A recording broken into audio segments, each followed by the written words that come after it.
Polisi ikorera mu mujyi wa Kigali yafashe abagabo 15 bakekwaho icyaha cyo kuba barinjije ibiyobyabwenge babikuye mu gihugu cya Uganda mu buryo butemewe n'amategeko. Magingo aya ngaya aba basore bari kuri sitasiyo ya polisi bafunzwe bazira kwinjiza ibiyobyabwenge ndetse bitemewe n'amategeko mu gihugu. Polisi y'u Rwanda isobanura ko yateye n'abandi 15 nanone muri yombi bakekwaho kuba barakoze kanyanga mu buryo butemewe n'amategeko. Iyi kanyanga bakayisakaza mu rubyiruko, bamwe bakayinywa abandi bakahurira ubuzima. Abangaba gufatwa no bashyikirizwa ishami ry'ubugenzacyaha RIB baturuka mu karere ka Nyagatare mu murenge wa Karangazi, niho abafashwe 15 niho baturuka bari kuri sitasiyo ya polisi.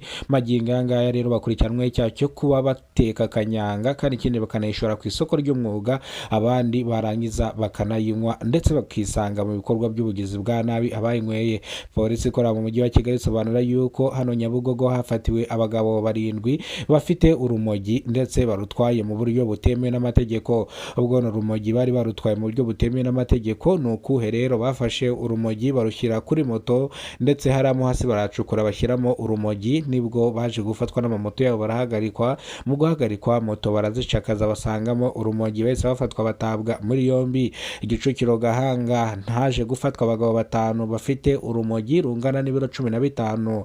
Basobanura uburyo ki runo rumogi bari barukuye nk'ahazwi Gicumbi ariko ruvuye mu gihugu cya Uganda, ariko rukaba rwari rugeze hano ruri kwambuka rujya mu Bugesera. Urumogi rwaje gufatwa, abagabo rero bose batawe muri yombi n'ishami ry'ubugenzacyaha RIB.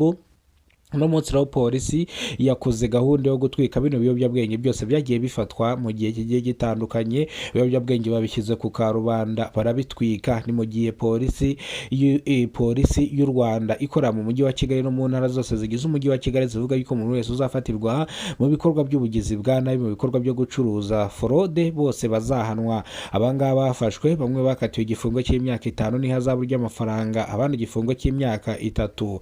Bityo rero gucuruza amagendo, gukora ibitemewe n'amategeko ni icyaha gihanishwa cyane icyaha gihanwa n'amategeko. Bityo rero polisi isobanura yuko urubyiruko kugira ngo rwishore mu bikorwa nk'ibi ngibi rwakora rukiteza imbere. Bamwe mu baturage babonye bino bimogi na zino kanyanga ziri kumenwa ibindi bitwikwa, bavuga yuko n'ubundi bano bacuruza urumogi na kanyanga batajya babivaho, niyo babafunguye baraza bakakomeza bakabicuruza kuko bavuga yuko bigira amafaranga bashaka gukira byihuse, kandi gukira byihuse nibyo usanga bivuyemo ibibazo n'imbogamizi zikomeye cyane. Bityo rero umuvugizi wa polisi mu ntara y'Amajyepfo asobanura yuko bafashwe kubera abaturage bari batanze amakuru kugira ngo bagaragaze abacuruza ibiyobyabwenge.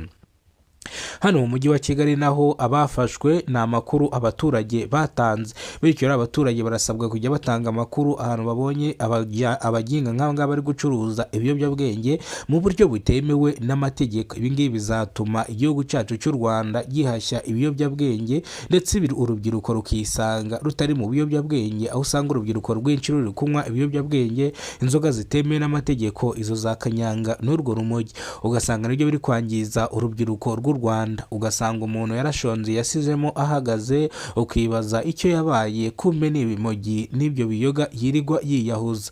Kidasamura mu mujyi wa Kigali, iyi ni inkuru itugezeho none aha ngaha turayisesengura tuvuga ibyanditse, ibyo polisi yatangaje, n'abafashwa bagiye bafatirwa n'ibyo bagiye bafatanwa.